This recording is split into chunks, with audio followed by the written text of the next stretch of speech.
como habréis visto algunos de los estudiantes, compañeros que habéis participado en otras jornadas, como parte de un proyecto de innovación educativa que llevamos hace varios años, nosotros trabajamos mucho la profesionalización artística. Entonces, desde ese campo, estamos haciendo unos seminarios. Este es el cuarto o el quinto, ya no me acuerdo. El cuarto. El cuarto. Gracias. En esta ocasión es en torno a la exposición individual, y aprovechamos que uno de nuestros compañeros, Javier Garcera, acaba de clausurar una exposición individual en una galería en Madrid, para que a partir de esas dinámicas y de cómo trabajamos para preparar esos proyectos, en colaboración con María Jesús Martínez Silvente, que es compañera de la Facultad de Historia del Arte y que ha comisariado exposiciones de Javier Garcera, y con dos compañeros que tenemos invitados, antiguos alumnos, Paloma de la Cruz y Federico Miró, que también se han enfrentado al reto ya de varias exposiciones individuales, entre todos poder ir dialogando sobre este concepto. Y bueno, pues ya os di la palabra a los VIP, cuando queráis. Bueno, buenas tardes a todos, a todas. Ya estamos empezando a pelearnos y no hemos empezado todavía la charla porque has dicho que le he comisariado exposiciones y en realidad solo una. Entonces me ha dicho, pocas han sido, y he dicho yo, ¿tú qué te vendes a cualquiera? Eso ya hemos empezado, ¿no?, de una manera muy diferente a la que pensaba. Pero ese es mi problema, que ya no sé dónde pongo las S. Soy como las flores. En cualquier caso, bienvenidos, bienvenidas a esta nueva cita, como ha dicho una de las coordinadoras de Entorno A, junto a Javier Artero, a esta serie de encuentros que muestran un poco lo que hacemos en la facultad. Y en este caso, pues, como ha adelantado Blanca, pues Javier Garcera va a hablar, vamos a dar nuestra opinión, debatir, intentemos que esto sea también, ¿no?, de una manera así, que salga de una manera natural y orgánica, pero se va a hablar de la recién clausurada Aquí también pasará, que es el título de la exposición, que Javier Garcera pues, ha realizado en la Galería de Daniel Cuevas en Madrid. Paso a presentar brevemente, para quien no conozca a Javier Garcera, que eso sería rarísimo, que es docente de esta facultad, la Facultad de Bellas Artes de la Universidad de Málaga, es artista y actualmente trabaja con la Galería Isabel Harley de Málaga, en la Galería de Daniel Cuevas en Madrid y en la Galería de Paola Berenja en Salerno. En su dilatada carrera artística ha inaugurado una veintena de exposiciones individuales e incontables colectivas en nuestro país y en el extranjero. Algunas de las más recientes han sido Y si no son como luz, en la sala alta del Palacio de los Condes de Gavia, ni decir, en el crucero del Hospital Real de Granada, y Que no cabe en la cabeza, en el Centro del Carmen de Valencia. Su obra ha estado presente en ferias nacionales como Arco o Estampa y también internacionales como Arte Fiera, Art Chicago o Art Miami. Su obra forma parte de importantes colecciones como la de la Fundación Miró, el Ministerio de Cultura, la Academia de España en Roma o el Museo Paolo Pini en Milán. En la introducción decía que teníamos la suerte de contar con Javier Garcera porque, además de su incuestionable valía como artista, siempre es un regalo para los amantes del arte que tengamos fuentes primarias al lado, ¿no?, que tengamos a los creadores y que tengamos información, digamos, de primera mano en cuanto a su obra, en cuanto a todo lo que rodea su obra. Y Javier es tremendamente generoso en eso, y créanme que no siempre ocurre así. La obra de Javier Garcera es de una coherencia inusitada, por una parte por el devenir de sus producciones, de sus primeras obras, pero también la coherencia entre su obra y su vida, entre su obra y él mismo. En sus cuadros no existen atajos, se suceden desde lo personal a lo universal, y además es un artista antimodas, e incluso podría decir antisistema, porque te obliga a pararte, te obliga a pensar en este mundo en que prima la prisa, el estrés, la sobreexposición de imágenes que nos llegan desde los medios de comunicación, desde las redes sociales, y en este mundo en el que cuanto menos piensas, más acomodado te encuentras, en esta sociedad en la que nos creemos libres, aunque estamos más monitorizados y vigilados que nunca. Dicho esto, yo voy a empezar por un turno de preguntas, podéis participar todos, también los que estáis en casa. Tenemos como invitados de lujo a Paloma de la Cruz y a Federico Miró. Pueden intervenir en cualquier momento. Y yo, pues nada, quería empezar casi por el principio, que es por el título de la exposición. Quería preguntarle a Javier por qué y también pasará. Quizá ahora sí que sería momento, Blanca, de poner las imágenes mientras hablo que se vayan pasando, porque en la web las diapositivas pasan una detrás de otra automáticamente. Tienes que ir, si le das atrás, donde en la... No, dale a Javier Garcera, arriba en la web, ahí dale a Javier Garcera. Y ahora dale al rojito ese y ya está. ¿No? Y ahí eso te ir pasando poco a poco. Bueno, esta es la exposición a la que ha hecho referencia María Jesús, se acaba de clausurar en Madrid. Y el título es, y también pasará, como veis ahí. En realidad, el título hace referencia al tiempo. El tiempo ha sido en mi obra algo fundamental. Toda la exposición nace de un trabajo que elaboré a partir de estos dos libros que veis que están ahí sobre Sapeana, que son las 5 meditaciones sobre la belleza y 5 meditaciones sobre la muerte, de un autor que se llama François Chen, que es un poeta francés que vive en París. Esas reflexiones en torno a la belleza y a la muerte, desde mi punto de vista, son los dos conceptos que nos pueden enfrentar realmente o que nos enfrentan a esas preguntas insondables que siempre permanecerán sin respuesta, y es ¿qué soy yo? El problema de la muerte, no solo la muerte propia, sino la muerte también de un ser querido, de un amigo, pero ni tan siquiera eso, las constantes muertes o pérdidas que uno pasa a lo largo de su vida, son las que nos enfrentan a esa pregunta de decir, ¿qué soy yo? ¿Esto de qué va? El concepto de la belleza igual. La belleza en el sentido más hondo de la palabra, como esa experiencia que de alguna manera te deja sin aliento. Todos hemos experimentado eso, frente a una obra de arte, pero frente a un paisaje, frente también al ser querido, frente a los ojos de un niño. Esas experiencias que dices, que sea por unos segundos, te vacían de palabras tu expresión. Si tú vives esas dos experiencias con profundidad, si tú reflexionas sobre esas experiencias, tú te das cuenta que lo que tú eres, lo que tú te estás preguntando, ¿qué soy yo? Obviamente no es María Jesús, Javier, comisaria, artista, español, del Real Madrid. Esos conceptos son meras etiquetas que nos sirven para funcionar a un nivel, digamos, práctico. Claro, nos sirve decir, pues yo soy artista, yo soy gay. Pero realmente esas no son las respuestas que nos satisfacen. ¿Qué somos realmente? Pues obviamente si uno se preocupa de profundizar, se dará cuenta que lo único que somos es pura impermanencia. Y sobre eso va toda la exposición. ¿En qué sentido la impermanencia? Somos un cuerpo que está constantemente en transformación. No hay nada fijo. Células que mueren, procesos químicos. Somos una mente en la que no hay tampoco ninguna estabilidad. Pensamientos que vienen, pensamientos que van, emociones, ¿verdad? Recuerdos, deseo. ¿Qué es lo que queda debajo de eso? Pues la pura impermanencia. Y de eso iba la exposición. Pero ¿qué pasa? El y también pasará indica o señala a esa pura impermanencia.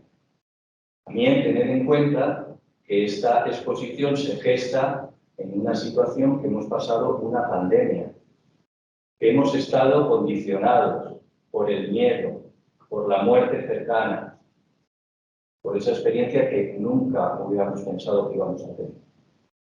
Frente a eso, y también pasará. De alguna manera, la exposición también era como una ventana de optimismo, como una ventana hacia el futuro.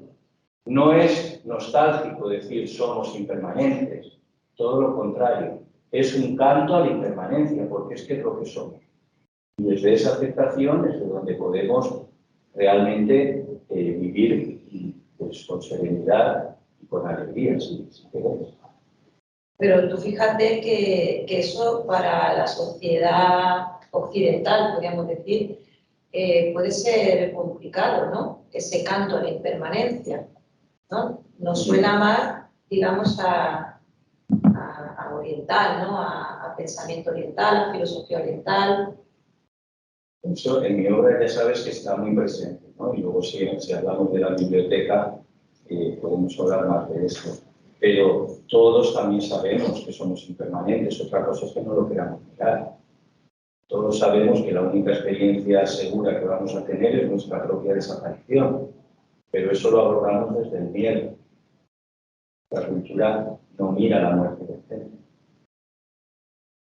Todo esto que estáis viendo, todos esos colores, todas las piezas aquí no se ven bien, pero son piezas tremendamente ricas de detalles, de matices. Pues frente a ese miedo, yo lo que quise hacer con esta exposición fue una exposición que fuera, si me lo permitís, lujosa. Una exposición que fuera exuberante, rica, sugestiva, que empujara a esa aceptación. Somos impermanentes. No pasa nada.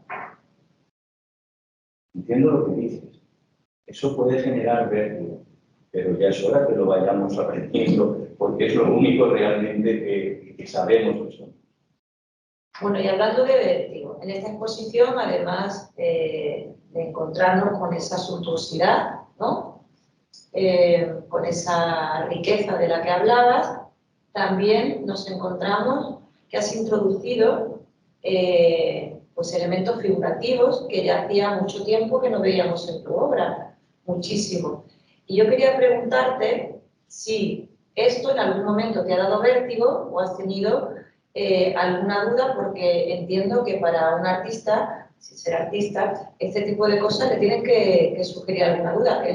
Vemos que el resultado no puede ser mejor, pero puede llamar la atención a alguien que siga tu obra, ¿no?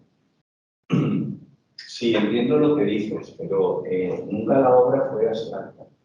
Siempre tuvo un cierto nivel de iconicidad. Es verdad que en estos trabajos ese nivel de iconicidad ha aumentado mucho. Pero mira, si esa idea que siempre ha permanecido en mi trabajo de plantear la obra como una ventana de atención, que eso son las obras, porque no hay otro modo de descubrir ese sentido de la impermanencia si no es a través de la atención. Y mis obras desde hace ya mucho son elementos para afinar la atención, podríamos decir que es eso, son instrumentos para afinar la atención. En la exposición, por ejemplo, de los Condes de Gavia, todo aquello se afinaba partiendo casi de la ausencia, ¿verdad? Las imágenes se desvanecían, entonces la atención se captaba por la propia ausencia de los referentes formales, ¿sí? Aquí la atención se vuelve a afinar, a captar por la exuberancia. O sea, estamos en los dos polos, pero esto también sería muy oriental, es decir, los extremos se unen. Entonces, si frente a las obras que en el mes de junio fue que se expusieron aquí en Isabel Harde, el espectador se enfrentaba al silencio y al vacío, aquí se enfrenta a esa acumulación de detalles y a esa propuesta que es mucho más barroca, donde el ojo sigue sintiendo la necesidad de permanecer. Sabes que me gusta esa expresión de la Zambrano, una morada temporal. El cuadro es una morada temporal. Lugar en el que perder tiempo, dice, en un lugar en el que gastar tiempo, perder tiempo. Pues has utilizado el término barroco, también siguiendo un poco con esa exuberancia, Y claro, como soy historiadora del arte y eso es lo primero que tal, me tengo que despojar, viendo tu obra, ya lo sé, de esa etiqueta de historiadora del arte y enfrentarme, ¿no?, de otra manera, pero como la cabra tira al monte, pues también me ocurre. Entonces, pues he visto esos bodegones, esas naturalezas muertas, ¿no?, que son tan álgidas en el barroco, o incluso ese sutil juego que haces en algún momento también en alguna de tus obras. Incluso yo también veía, cuando veía instrumentos musicales, ¿no?, un punto también de revisión de lo mitológico, también incluso, no sé si a partir del barroco, y después, pues, toda la impronta oriental que tienen tus obras, a lo mejor en detalles o en la utilización del material tan tuyo, ¿no?, que es la seda. ¿Qué influencias? Que eso yo sé que los artistas, yo no sé por qué, hay muchos que no sé, que no me dicen toda la verdad sobre sus influencias. Tú me lo vas a decir, ya sé que tiene mucho que ver con la lectura también, que no son solamente de artistas que te han podido influir, pero ¿de qué influencia bebes para esta última exposición? Pues es que no te lo quiera decir, pero es que en mi caso no hay unas influencias directas. No sé si estarás de acuerdo, pero bueno, antes ya lo has anunciado. No he sido un artista que haya hecho una obra de moda, siempre he ido un poco a contracorriente, y eso no es que ha sido premeditado, sino que ha sido fruto de una forma de trabajar. Y esa forma de trabajar es que va muy de la mano de la intuición. Yo no me planteo los trabajos de forma proyectual, no digo voy a hacer una serie que va a tener esto y lo otro, no, me dejo llevar un poco por lo que sucede en el estudio y por donde va la materia. Entonces has dicho, y creo que no te he contestado, ¿da vértigo? Sí. Yo os aseguro que antes de exponer las obras que veis, y que ahora cuando ya se han expuesto, se ven, parece ser, porque la gente ha opinado que son obras maravillosas y que la exposición ha sido un éxito, yo no tenía la total seguridad.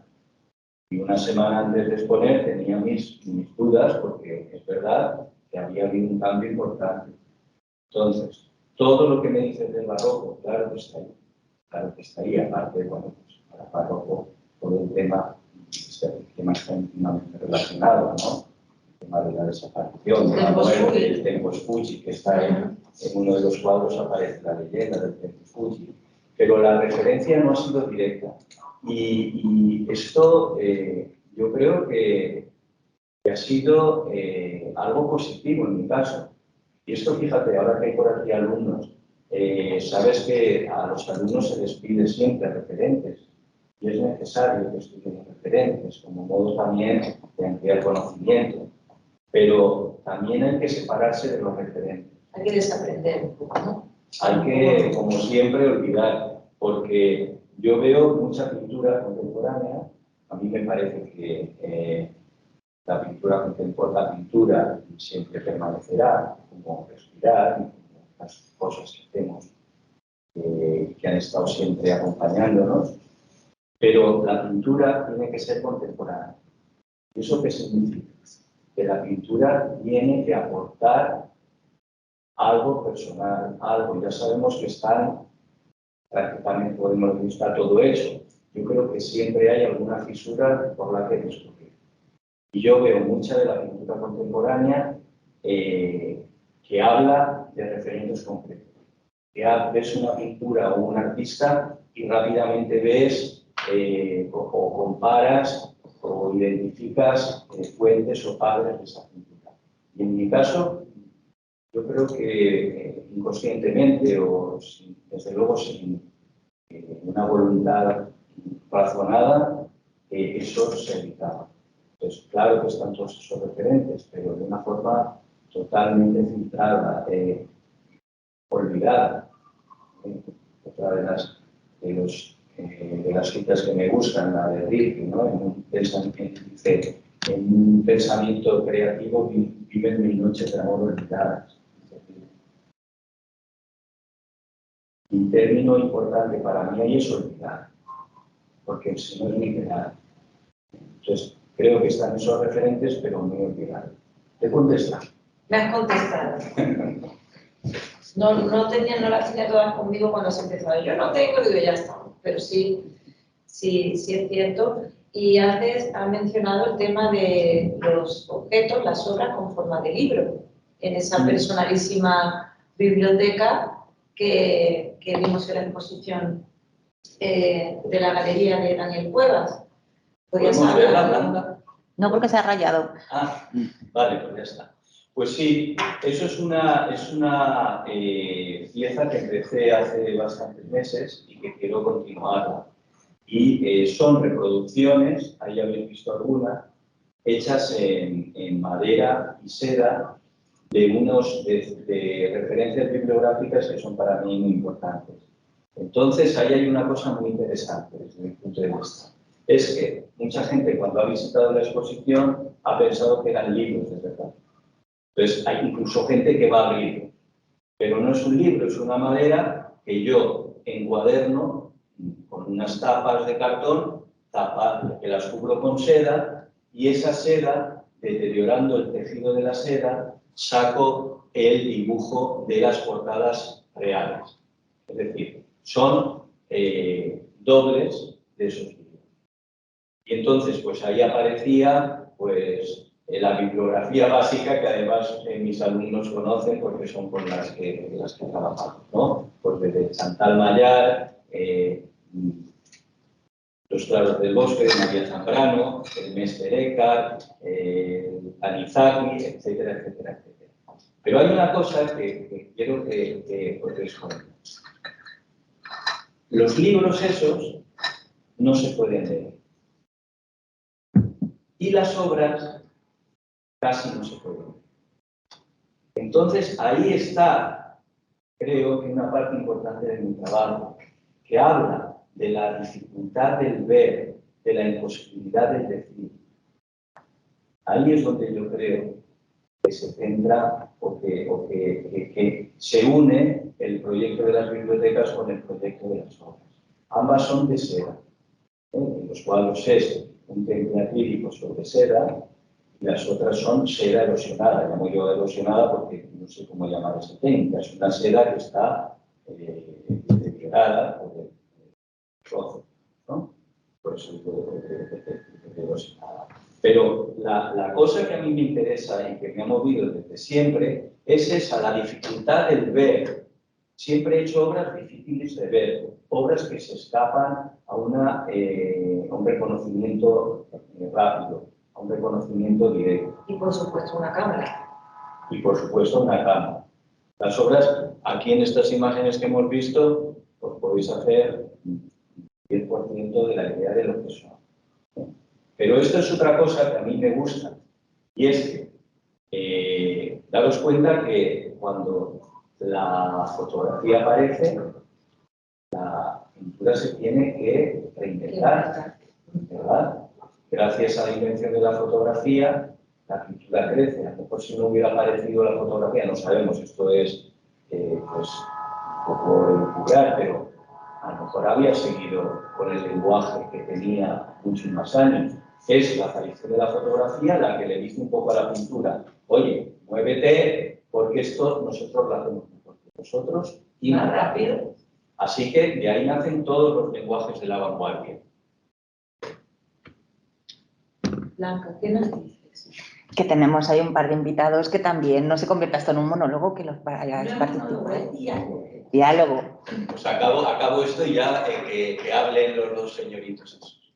Entonces, decía, si la fotografía tuvo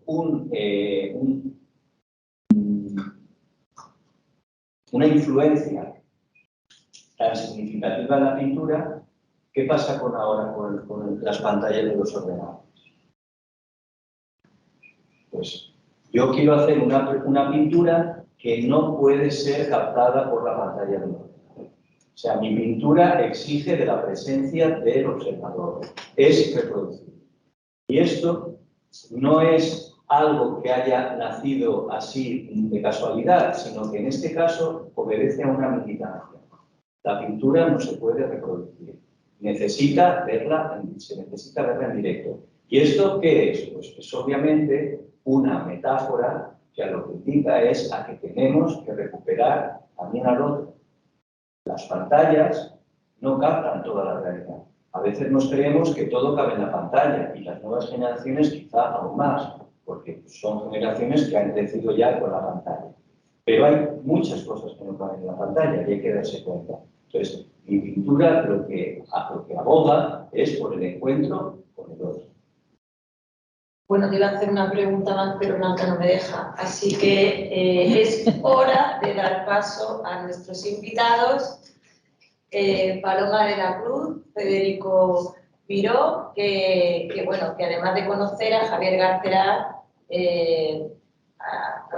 al dedillo, también su obra, los dos son alumnos egresados de esta facultad, alumnos de Javier Garcera, y han tenido la oportunidad de visitar la exposición en Madrid. Entonces, pues nada, me encantaría saber, nos encantaría saber, pues eso, vuestras apreciaciones, vuestras dudas, si las hay, impresiones, y ya está, todo vuestro. ¿Te importa que empiece, Fede? Sí. Es que tengo un par de cosillas ya anotadas y me gustaría que hablaras un poquillo, Javier, de la importancia que tiene el tiempo también a la hora de la producción.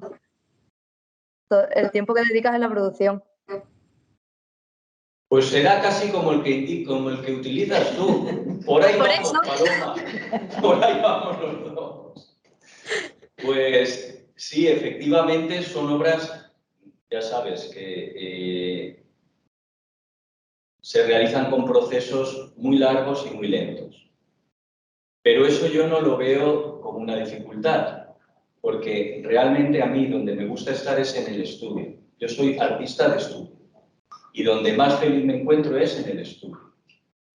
Y el hacer, ese tipo de hacer, me permite conectar con ese otro tiempo que no es el tiempo discursivo, sino que es un tiempo otro que en Oriente se diría que es un tiempo que fluye, que no corre, sino que fluye.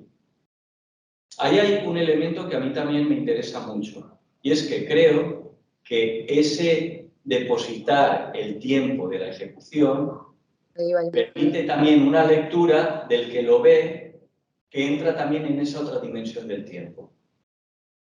¿Entiendes? Si tú recuerdas, hablábamos en el taller de pintura de la intuición del instante de Bachelard, y Bachelard decía que el instante poético nace en el tiempo vertical, que él dice, no me acuerdo de la cita literal, pero dice que no es por el que corren los ríos o discurren las nubes, algo así, dice, no me acuerdo. Pero él señala, el autor señala que hay dos tiempos que son distintos. El tiempo horizontal, que es el tiempo que utilizamos para nuestra vida cotidiana, pero que en un punto del tiempo horizontal se abre una brecha vertical, que ahí es donde sucede el instante poético, dice Bachelard. A mí me gustaría que mis obras fomentaran esa vivencia de ese tiempo vertical. Es que quería preguntarte por eso porque me siento muy identificada también porque, bueno, al final me has dado clase y eso pues se nota, ¿no? De hecho, como anécdota, gente que fue a la inauguración y que conoció allí tu obra por primera vez, aquí de Madrid y tal, me dijo, me he acordado de ti y de Federico Miró, sin saber que nos habías dado clase, ¿eh? O sea que al final, bueno, las cosas se quedan. Y luego, otra cuestión que tenía aquí apuntada era la idea de reinventarse siguiendo una línea personal. Es decir, te voy a poner como ejemplo Simón Zabel, porque es como lo más drástico que conocemos, ¿no? De que cada vez o el que yo tengo en mente, ¿no? Que cada vez que hace un proyecto es algo totalmente nuevo, lo mismo pinta, que hace escultura, instalación, etcétera. Entonces, luego veo artistas que siguen una línea personal, pero me parecen repetitivos.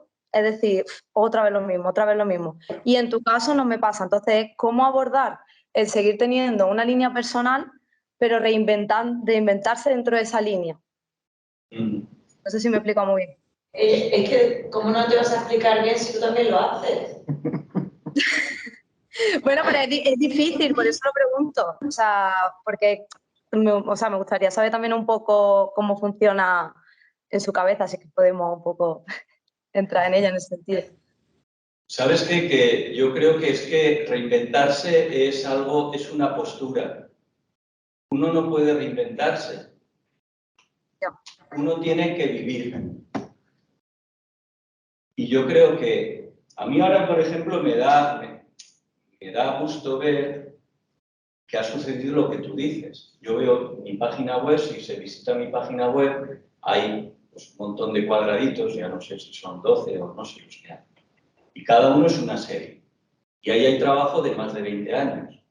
Pero hay algo que ha permanecido, que yo no sabía que permanecía, y que cuando lo miras atrás ves que hay eso, que hay como un hilo conductor que marca una coherencia.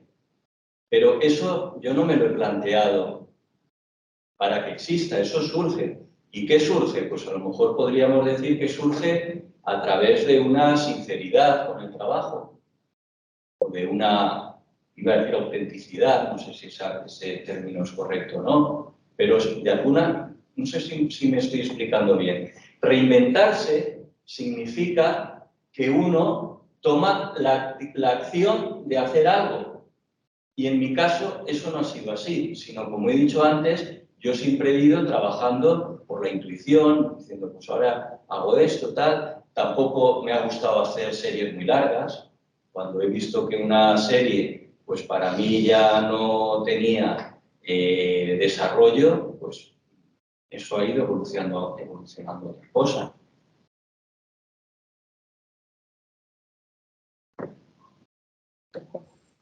Pues no sé si Fede quiere preguntar algo también. Bueno, yo ya le dije a Garcera lo que pensaba de la exposición, bueno, que hacía tiempo que no veía o no disfrutaba tanto una exposición como la suya. Bueno, quitando la mía, que fue en septiembre. Y como curiosidad, hablando de que no se puede reproducir o es muy complicado, yo siempre le decía a un amigo mío que pinta y es profesor de plástica, y tienes que ir a ver esta exposición, te va a gustar. Le enseñaba fotos de mira lo que hace y él no notaba yo un entusiasmo, digo, qué raro, no le... Y digo, ¿por qué será? Bueno, yo porque lo tengo ya un poco interiorizado el trabajo de Garcera y lo conozco bastante. Pero bueno, y una vez fuimos a volver a ver la exposición, a mi amigo pues le fascinó la expo y bueno, es fan ya tuyo. Y es que no sé, es una exposición que no ha ganado con respecto a otras anteriores en complejidad, en como más complicado abarcarlo todo. Es que me pasaría días y días yendo a la exposición porque siempre se te queda algo, no puede toda la información tenerla dentro, no sé. Mucho detalle también. Es verdad que pasa eso, que esto es un problema a la hora de, por ejemplo, la difusión de la obra, porque los que conocemos el trabajo, quizá una imagen ya nos permite intuir cómo es el trabajo nuevo, pero como dices tú, la gente que no lo ha visto nunca, pues es muy difícil que tenga una idea cercana a lo que la obra propone. Pero en mi caso, como ya sabéis, y esto lo hemos hablado nosotros bastantes veces, es una cuestión de identidad, es una cuestión de militancia del trabajo. Sí, bueno, siempre es mejor, ¿no? Que la obra gane en persona que no en foto. Sí. Me gustaría preguntaros un poco a los tres, desde la experiencia que cada uno tenéis como artistas, ¿cómo enfrentáis la exposición individual en una galería o en una institución como un museo o cuando llevas una pieza a una feria como Arco? Coges lo que tienes, preparas algo especial, piensas en el espectador en cómo lo va a ver en las condiciones en la luz. En mi caso, sabéis que las últimas exposiciones que he hecho han sido, excepto en estas últimas dos galerías, en Daniel Cuevas y en Isabel Harley, han sido proyectos en espacios muy complicados, muy fuertes arquitectónicamente, como es el Hospital Real o el Carmen, ¿no? La Sala Férez del Carmen. Entonces, para mí, cuando yo tengo un espacio así, lo utilizo como un reto.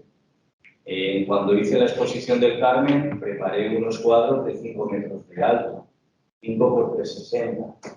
Estos proyectos, si no es para una institución o para un espacio así, no tienes la posibilidad de hacerlos.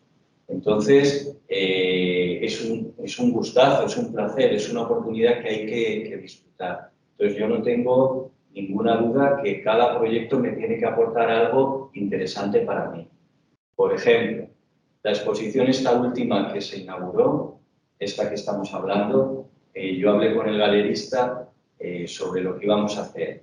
Y la exposición de Isabel Harley se clausuró en octubre y esta se inauguraba en enero. Entonces, lo que yo quería era coger alguna pieza de las que había expuesto en Isabel Harley, llevarlas a Madrid y hacer pues alguna pieza nueva. Pero sustancialmente la exposición estaba pintada y eran piezas maravillosas que además no se habían visto en Madrid, o sea, no había ningún problema. Pues al poco tiempo, dándole vueltas, por supuesto, me hago maqueta del espacio, con un SketchUp, le doy 1000 vueltas y me planteo distintas posibilidades y tal. Pero haciendo eso, me entró la gana de hacer toda la obra. Y todas las obras que se expusieron fueron hechas para la ocasión. Y entonces el proyecto se convierte en algo realmente nutritivo. Porque yo no estoy interesado en ser un transportista de cuadros. Tienes aquí con unos cuadros que están aquí, los llevas allí, luego los llevas allí. Bueno, pues no digo que no se pueda hacer, pero a mí como artista lo que me interesa es ponerme como he dicho, esa idea de límite, de reto. Y eso te lo da una exposición, aunque sea una galería privada, como es esto, que la galería tampoco era una galería enorme, pero sí que me permitió crear esa serie de las 4 estaciones, que eran los 4 de 1,16 por 1,16, y los 2 cuadros enormes, bueno, enormes no eran los 5 metros, pero estos eran de 1,80 por 1,40. Pues la feria, pues también he hecho piezas concretas para una feria concreta que me ha dado también mucha ilusión hacer. Yo creo que el punto es ese, el punto es que el trabajo que tengas lo conviertas en estímulo. Gracias. ¿Y vosotros, chicos? Paloma, Fede, alguien.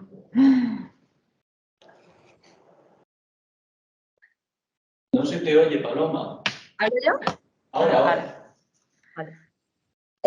Pues igual que, o sea, muy parecido a Garcera, o sea, la última exposición que tuve fue la del Centro Párraga y no fue un cuadro de 5 metros, pero hice una escultura de 4,5 metros y al final es porque también el espacio me lo permitía, o sea, eso no podía haberlo hecho en cualquier otro sitio. El reto creo más grande que tuve allí es que para mí es muy importante el espacio, saber dónde voy a exponer, porque al final juego con la arquitectura y claro, la sala que yo escogí, porque me dieron a escoger entre dos, una digamos que tenía unas características inamovibles y la que yo escogí tenía 2 paredes móviles, es decir, podía montar la exposición como me diese la gana, o sea, podía mover esas paredes como yo quisiera, utilizarlas, no utilizarlas, utilizar solo una. Y claro, está muy guay porque te da muchas posibilidades, pero a la vez también es un hándicap muy grande porque tienes tantas posibilidades que es muy difícil llegar a una conclusión. Y en realidad yo creo que hasta el final no fue cuando llegué, porque hasta que no tuve las piezas resueltas, me costó mucho trabajo ver de qué manera iban a funcionar en el espacio. O sea, sí que tenía claro que podía hacerlas de 4 metros y pico por espacio, pero no tenía muy claro cómo resolverla. O sea, sí que tienes una idea, pero es que al final, hasta que no te enfrentas al espacio, por lo menos en mi caso, me cuesta mucho como dejarlo muy cerrado. O sea, sí que me hago mis bocetos también. Yo no uso SketchUp porque el ordenador no lo manejo mucho, pero me hago mis bocetos, mis maquetas y demás. Pero sí que determina mucho el enfrentarme yo a la obra ya en ese espacio. Ahora, por ejemplo, después de verano, pues tengo la de la galería, que la galería es más pequeñita y todavía no tengo claro cómo van a ir las piezas, pero sí he empezado ya a desarrollar el proyecto. Tienen que ser piezas más pequeñas porque el espacio es más pequeño, o sea, al final te condiciona, pero hasta que no tenga todas las piezas, además que a mí en mi caso como que una pieza me lleva a la otra. Entonces voy produciendo un poco de esa manera. Entonces, hasta que no tenga todas las piezas, me va a ser muy difícil saber, porque además siempre hay alguna que me marca un poco el ritmo de las demás, ¿no? De decir, es que esta tiene que ir aquí, porque es su sitio y no puede ir en otro lado. Y a partir de ahí, pues ya es como que me enfrento al resto y van saliendo un poco solo. Sí, yo también igual. Tengo en cuenta el espacio. Bueno, recuerdo la primera exposición que hice en Bellas Artes, que realmente fue un poco improvisado, ahí no tuve en cuenta nada. Y dije, a partir de aquí me tengo que hacer bocetos, maquetas de todas donde vaya a exponer próximamente. Pero y en las siguientes exposiciones he ido desde el estudio como todo súper calculado, este cuadro va aquí, este aquí. Pero luego llegas al espacio y hay veces que cambia casi todo o hay veces que un cuadro en otro, pero una vez allí a mí me cambia un montón y hay veces que he tenido que cambiarlo todo. Pero bueno, eso también está. Me gusta el proceso del montaje y verlo allí todo. Es como forma parte del proceso de la exposición. De hecho, Fede, lo que visteis en la galería no correspondía a ninguno de los esquemas del SketchUp que yo había hecho. Pasa, es que pasa. Que el espacio es otro. Mira, hoy hemos montado una exposición que se inaugura mañana de Ana Pavón, aquí abajo en la sala. Y he sido yo comisario de la propuesta. Y también habíamos hecho un SketchUp, uno no varios, y ya habíamos decidido, bueno, pues este es el que tal. Y Ana ha pintado los cuadros y los ha traído. Pues os puedo decir que de todos los cuadros ha quedado uno donde realmente se había previsto. Luego el espacio es el que manda. Otra cosa bien distinta es cuando tienes, por ejemplo, el espacio del Hospital Real o el Carmen, que realmente la arquitectura condiciona totalmente, ¿no? Entonces tú dices, yo quiero poner allí en el altar aquel el cuadro de 5 metros. Ahí te la juegas. Puede ser que esa experiencia no salga como tú deseas. Es un riesgo, pero ¿y si sale, qué pasa? Ese es el placer. Y salga o no salga, ¿qué es lo interesante? Todo lo que aprendemos durante todo ese proceso. A mí eso es lo que más me gusta. Sí, sí, sí. ¿Qué le diríais a vuestro yo del pasado? A aquellos estudiantes que erais no hace tanto tiempo y que ahora pensáis, oye, si hubiera aprovechado esto, si hubiera, o... Bueno, erais buenos estudiantes, la verdad.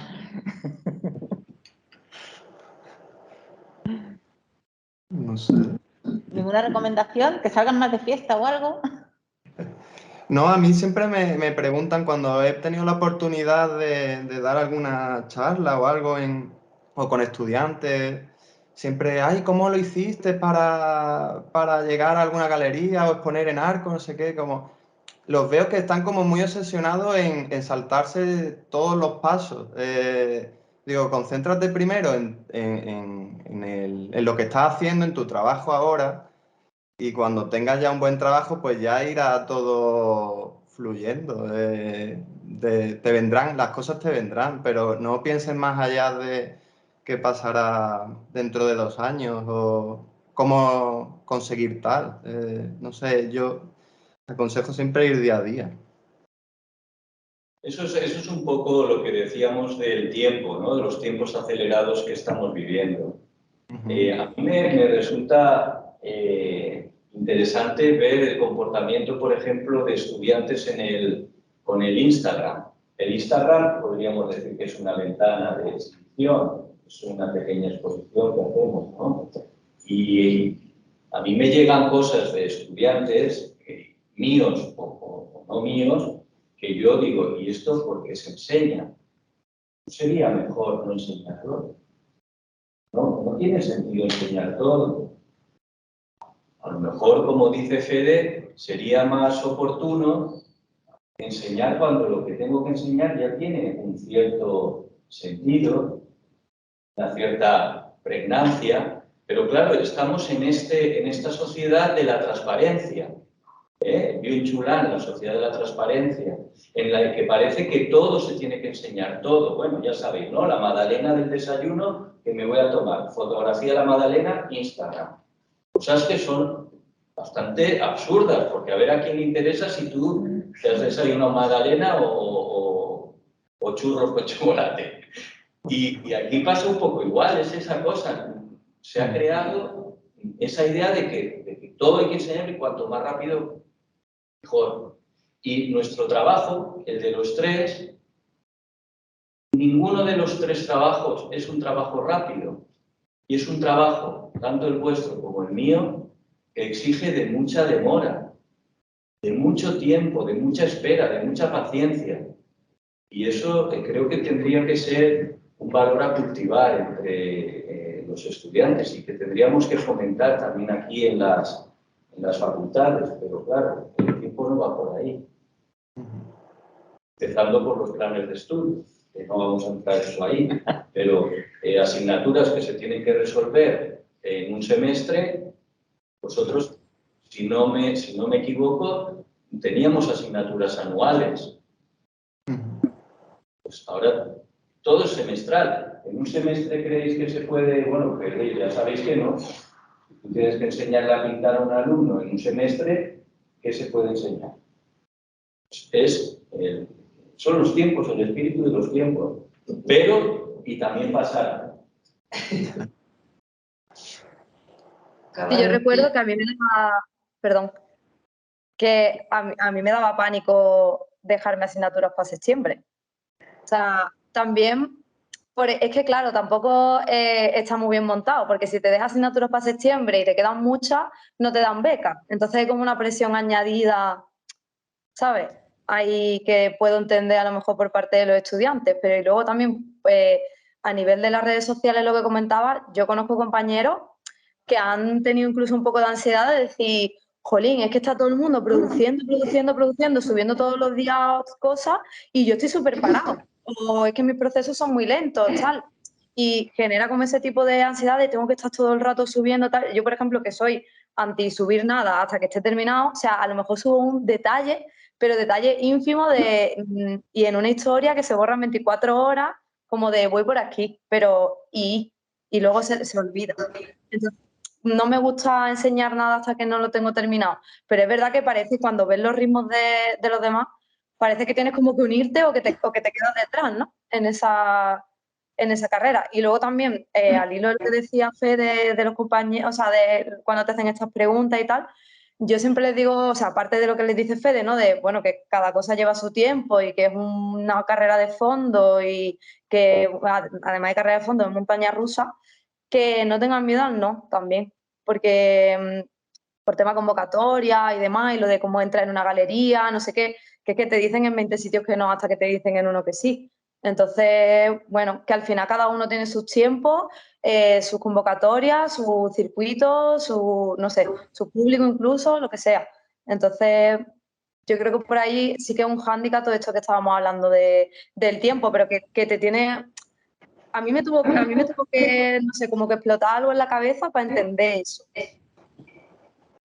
Yo creo que estáis diciendo bien, que cada artista tiene un camino para llegar a donde está en este momento, ¿no? Ahora, hay un camino que hemos transitado, en este caso los tres, y muchos de los que conocemos, que es el trabajo. Es el trabajo. Sin trabajo no hay nada. Y yo, todos mis amigos artistas que conozco, Todos es gente obsesionada con el trabajo. Esto en la clase me lo habéis oído. No se puede hacer nada sin trabajar. Es trabajar, trabajar, trabajar. Incorporarlo a tu vida. Y sin esa constancia, yo creo que sale poca cosa. Unas personas harán una cosa, otras, unos les viene por aquí, otros les viene por allá, pero han estado trabajando.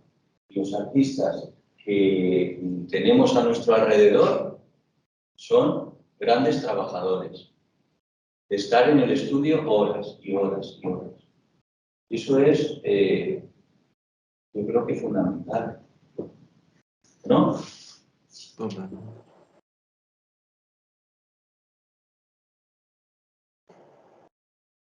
Bueno, Sí, yo creo que trabajo y compromiso, añadiría a lo mejor yo también. O sea, a ver, creo que viene implícito, ¿no? Pero yo lo que tú decías, tanto a nivel personal como de compañero, veo que había un compromiso muy fuerte y muy importante. ¿Sabes? O sea, me comprometo a esto y me comprometo al 100%. O hasta el punto de eso, de a lo mejor mudarnos, o yo en mi caso, por ejemplo, decidí en Málaga tener estudio antes que mudarme de casa de mis padres, cosas así. Entonces, eso también lo veo como importante al final decir, vale, me comprometo con esto, pero si me comprometo, lo hago al 100%. la cosa es que también nos comprometemos, tampoco nos pongamos aquí como Juana de Arco. Hacemos eso porque es lo que más nos gusta. No tiene ningún mérito tampoco, ¿eh? Totalmente, totalmente. Yo es que no podría hacer mucho, pero es porque es que es lo que nos gusta, entonces no es ningún drama, ¿no? ya. No, ninguno. Lo que pasa es que es verdad que luego te encuentras gente que te dice, es que quiero tal, pero no es ese grado, no sé. En estudiantes, ¿no? A lo mejor que me he encontrado que me han dicho, es que tal, pero es que, pero, como muchos pero, ¿no? Pero. Yo creo que tampoco esto es algo que nos podamos atribuir a los artistas o al arte. ¿Qué hacen los deportistas? Claro. ¿Qué hacen los músicos? ¿Qué hacen los intérpretes? ¿Quién toca el piano? ¿Cuántas horas de práctica hacen al día? En todos los ámbitos. Pues me imagino que el científico que investiga, pues igual, yo tengo una sobrina que es bióloga y que trabaja en una universidad y me dice que entra a las 9 de la mañana todos los días y sale a las 8 de la tarde del laboratorio y están todo el día ahí dándole, ¿no? Lo que pasa es que en nuestro ámbito yo creo que ha habido también como una contaminación de esa cosa de que el artista, bueno, pues está ahí, le viene una idea totalmente falsa. No es así. Hay una compañera que quiere hablar. ¿Puede? Blanca, ¿puede? Claro. ¿Se le va a ver o no? Sí. Sara, dime. Iba a decir que sí, que totalmente cierto, trabajar muchísimo, pero también creo que tampoco se puede trabajar como por sin cabeza, cuando hablábamos, ¿no? Que hay que... Más alto. No escucho nada. Bájate si quieres. Que no te oyen, porque el micrófono está aquí. Que creo que tampoco es plan de trabajar como por sin cabeza, sin más, sino que también hay que pararse a reflexionar, a leer, a... Sí, o simplemente pararse a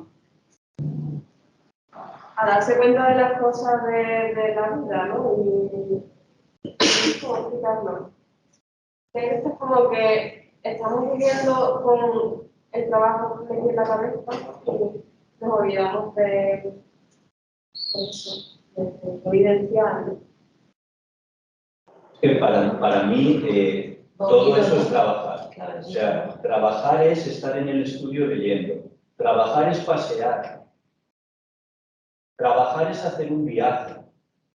Si lo haces con el sentido que tú le quieres dar. Todo eso es trabajar, claro que sí. Escuchar música es trabajar. Si tú estás escuchando la música y esa música te está, pues, ayudando a estar en lo que tienes que estar, ¿no? Claro, nuestro trabajo es muy evidencial, ¿no? Claro, hoy lo hemos hablado, ¿no? Cuando hemos tratado sobre el TFG. obviamente. Y echar una siesta puede ser trabajar. ¿A que sí? Yo te he visto echar la siesta y trabajar al mismo tiempo. Claro, claro. Claro, obviamente eso no es un trabajo de pico y pala y la cabeza está en otro lado, al revés. Esa es la maravilla. Este trabajo nuestro nos permite que nuestra cabeza esté ahí tan ricamente, esté imprimando o esté modelando o esté leyendo. Es que esta es la cosa maravillosa. Que la vida y lo que tú haces al final es lo mismo. Yo es lo que un poco lo que he intentado. El modelo de vida, ¿no? El modelo de vida y tu obra. Pues eso confluye. Eso es una experiencia maravillosa. Que yo antes con lo del compromiso y el trabajo, que a lo mejor no me he explicado del todo bien, venía a referirme más también a lo que decía Fede antes, ¿no? De cuando te encuentras en alumnos, gente que te pregunta, pues eso, como que se quieren saltar pasos. Entonces, que iba más como por ahí, ¿sabes? El tema del compromiso y del trabajo. Porque es que si no hay compromiso y trabajo de una forma lineal, que es que lleva su tiempo, es que al final lo que llevamos hablando todo el rato, que cada uno tiene y que cada uno tiene su propio proceso. Lo que también es verdad, y tampoco podemos obviarlo, que es un camino duro, porque estamos además en un contexto que no lo favorece. Estamos en España, donde hay muy pocos recursos para el arte contemporáneo, muy pocas posibilidades de desarrollo, porque es un país con pocos coleccionistas, pocas ayudas estatales. Todo esto lo tenéis que saber. Es difícil, pero vale la pena. Pues no sé si habrá alguna otra pregunta en casa o en la sala.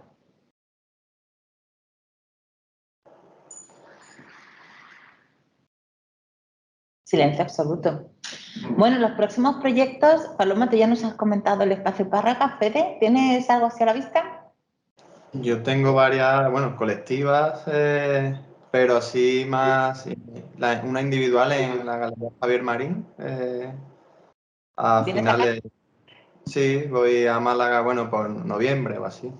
Todavía no hay fecha exacta, pero por noviembre. Muy bien. Ujú. ¿Y Javier, próximo proyecto? Porque vas últimamente a 2 exposiciones por año, ¿no? Sí, pues mira, me han coincidido 3 con muy poquito tiempo y esto no me gusta. Ahora voy a tener un poco más de tiempo para la próxima. Se quedó el proyecto que estaba a punto de inaugurarse en Italia. De hecho, la inauguración era el día 15 de marzo y con la obra ya allí, incluso con los vuelos ya reservados, se tuvo que suspender por el tema de la pandemia.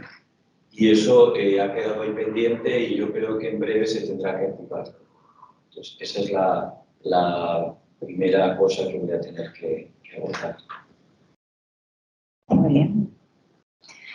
Pues yo creo que si no hay más preguntas ni del público presente ni de quien está conectado, ¿queréis decir algo más vosotros dos? Fede, Paloma. No, que gracias por invitarnos a participar. Gracias a vosotros. ¿Venís para las fiestas? Fede sí, ¿verdad? Porque tiene que salir. Yo salgo el Jueves Santo. ¿Y tú, Paloma? Sí, yo iré un par de días también, 2 o 3 días también.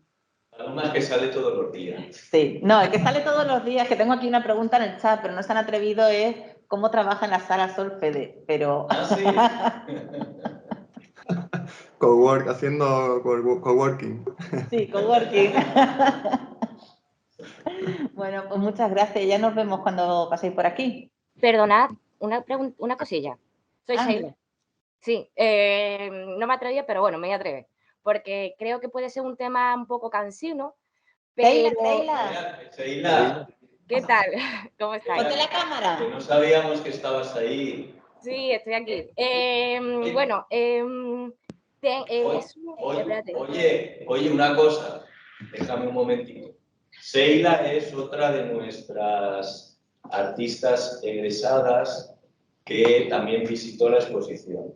Y hay que decir que hizo el esfuerzo, que venía de Costa Rica e hizo el esfuerzo de hacer escala en Madrid para venir a visitar la exposición el día de la inauguración. No veas.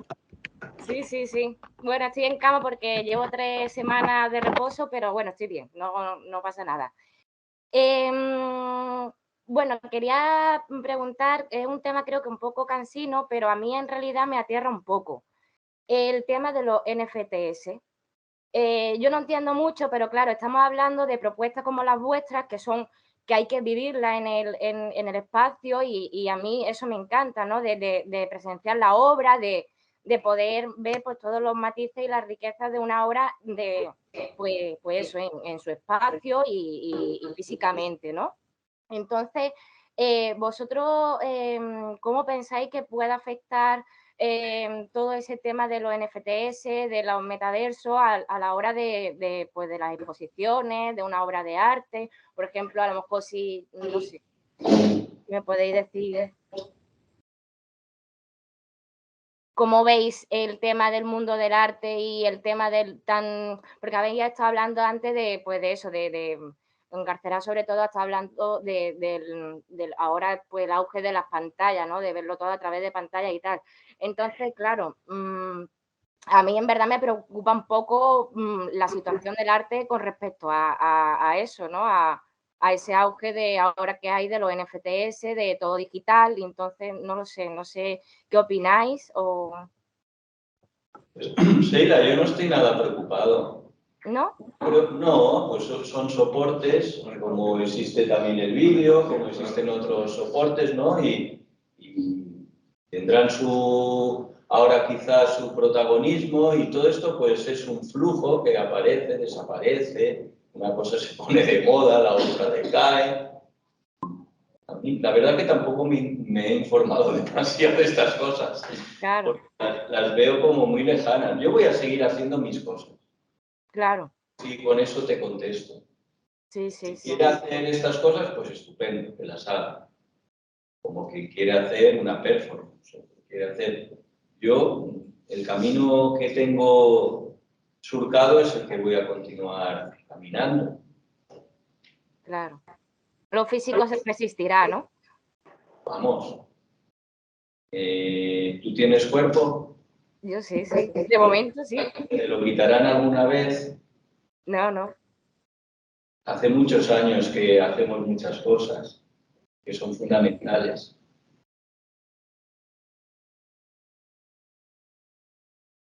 Bien. Bueno, tú también viste la exposición. ¿Quieres añadir algo que no se haya dicho hasta ahora? Pues la verdad que no. A mí ya te dije, me pareció maravillosa y me encantó. Es que me gustó muchísimo, vaya, y vaya, que he ido a muchas exposiciones de la tuya última, he ido a casi todas y yo creo que esta fue la que, vaya, de las que más me gustó, muchísimo, vaya, con diferencia. Siempre en cada exposición siempre ha habido algo que me ha gustado, pero esta para mí fue, vaya, estupenda, vaya. Me alegro. La paradoja de la belleza. Muy bien, pues muchas gracias a todos. Ahí hay un señor, JR, este de ahí, Blanca, ese señor tendrá que hablar algo. El de abajo del todo. Este.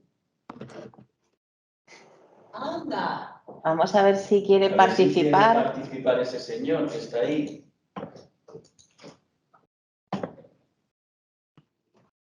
Igual está desconectado. O sea, que está desconectado para cumplir. No, estoy conectado que estoy y tengo detrás incluso una obra del artista, ¿eh? Es que lo quiero aclarar, es mi coleccionista preferido.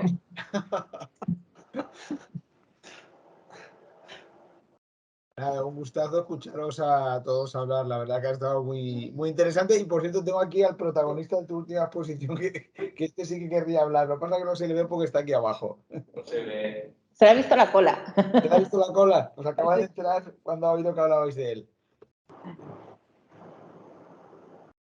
Bueno, Era una broma, Julio, no te preocupes. Véngate, Julio, que no te lo haga más. Bueno, pues yo creo, si... ¿Hay alguien que quiera preguntar algo? ¿Alguien por aquí que quiera saber algo más?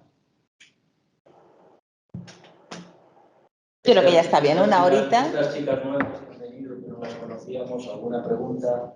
Pero qué mal, le ha salido la vena de profesor, Sí. de las que llegan tarde y les voy a preguntar a ellas. Se acabó. Sí, no. Un fuerte aplauso. Gracias a todos.